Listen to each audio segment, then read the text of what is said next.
chỉ bây vek ule cầm hình chú Samuel lal than liana ania request te om ve ne owangin kan channel la hian stock market zirna episode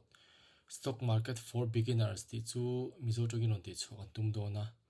kan video ron siam tu te hi educational purpose ani ti mino sha sakula in company ma ron promote kan tum lova in website ma ron promote kan tum lova kan example a nakina company sang te website te broker kan man thin te kan la ron soi chawanga khang chau lo po company te brokers te website dang khatiang kha ala omani ti khamino sha sakdonia finance background kan ya wangin stock market hi chu koli sa kan lo zir to thina kalu chil tak tak hi chu kumsang ni som por ka khan ania amaro chu ka tuidan level kha ala sang vak lo ka ti ton nge ni karon tui chho tak tak chu kumsang ni som pasari le som paret in karvel khan ani kumnga thazen zone chu experience nei to ang kani chu he kan episode on siam tur hi chu class lecture angaron siam do top kan tum lova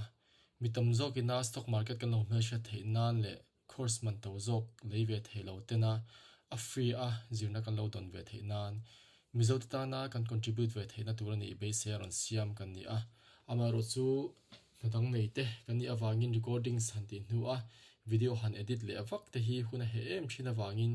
kan episode a hian ti pa nga yang dewin intana inshet tur ta na poimo kan ti te ron soi cho chin kan tum don ani kan course ron zirtir kan tum che u chu ama saberin basic stock market anianga heta hian engwai nge ka invest a tool ti te khoya nge ka invest sang ti te kan invest ma sha tu chan khan antinan NSC ti te BSC ti te Nifty 50 ti te broker te demat te trading account nge ti te IPO te Sensex te khatiang chi thil poimo dang kha ron soi kan tumanga chuan apanina chuan technical analysis aninga hetai chuan chart and dan te company than dan te khoi website nge ka manang ti te Japanese candlestick pattern chi sang indinan morning star te hammer te doji kan ti te le adang te chuan dow theory kan ti te indicator sang moving average RSI MACD volume VWAP kan tiang te khatiang kha soi ho kan tumanga apathumna chuan fundamental analysis ania hetai chuan balance sheet kan ti te profit and loss te cash flow statement kan ti te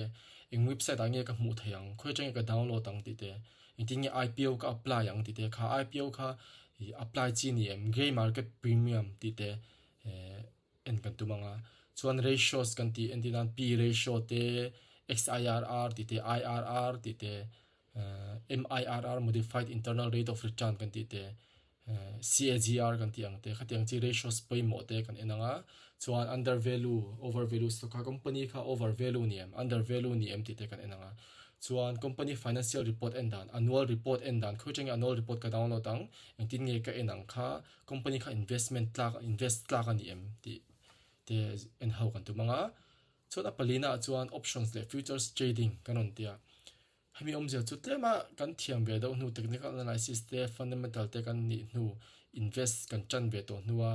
ti ta na tok vel chaw options le trading chu chan chu tlema expert ni ve do tlema thiam ve to nu dawa zir chi nia hetai chuan call option kan ti te put option te ATM kan ti te ITM te khatiang chi nge apoi model ta ti te gamma khatiang chi ang kha kan soi hawanga options le futures lampang forward contract te khatiang ho karon soinga chuan apangana chuan famous strategy of great masters tin karon da hetai chuan strategy sang price action strategy ti te breakout strategy ti te double top ti te bottom top le adang te tam tak oma strategy kha chu khatiang ho kha en ho kan tumanga example pahni kalau da ama sazoki CA rasna course ania aphazoki PR sundar course ania an course fee khi no enjon khi PR sundar khi cheng sang ruk borvel ania chuan CA rasna po ye to wiang reng le a chuan khi lo po vishal malkans kan ti te kundan course te